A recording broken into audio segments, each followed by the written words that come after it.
ஐயா, சுவாமி தன்னோட நாமத்தையே சரீரத்துல இருக்கும்போது வந்தவங்கள மாரி பக்தர்களுக்கு தன்னோட நாமத்தையே தீட்சை குடுத்துருக்காங்க.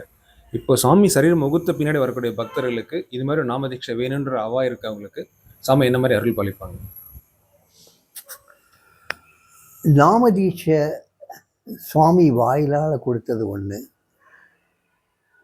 இன்னைக்கு அந்த சொரூபம் இல்லாமல் அந்த நாமம் மட்டும் இன்னைக்கு ஒழிச்சிட்டு இருக்கு. இன்னைக்கு ஒரு நல்ல பக்தர் வாயிலிருந்து ஒரு நாமம் வெளியே வந்துட்டு இருக்கு. ரொம்ப உணர்ச்சிபூர்வமாக பாடிட்டு இருக்காரு அப்படின்னா, அது பக்கத்துல இருந்து கேட்கக்கூடிய அந்த புது பக்தர்கள் அதில் லயிச்சிருந்தாங்கன்னா, அந்த தீட்சை தன்னாலே நடந்துரும்ல. இன்னைக்கு எத்தனை பக்தர்கள் மனசுக்குள்ள யாரும் தீட்சைன்னு ஒன்று வெளிப்படையாக கொடுக்காமையே நாமம் சொல்லிக்கிட்டே இருக்காங்கல்ல, நாமம் உள்ள ஓடிக்கிட்டே இருக்குல்ல. அதுக்கு காரணம் என்னன்னா, யாரோ ஒரு உன்னதமான பக்தர் வாயிலிருந்து வரக்கூடிய அந்த நாமத்தை இவங்க கேட்டிருப்பாங்க.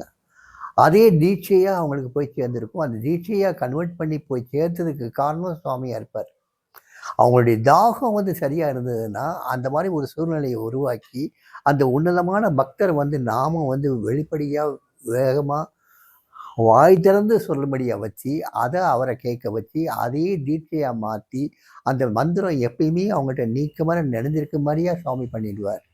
ஆனால் அதுக்கு தாகம் ரொம்ப முக்கியம். எனக்கு தீட்சை வேணுங்கிறது ரொம்ப முக்கியம்.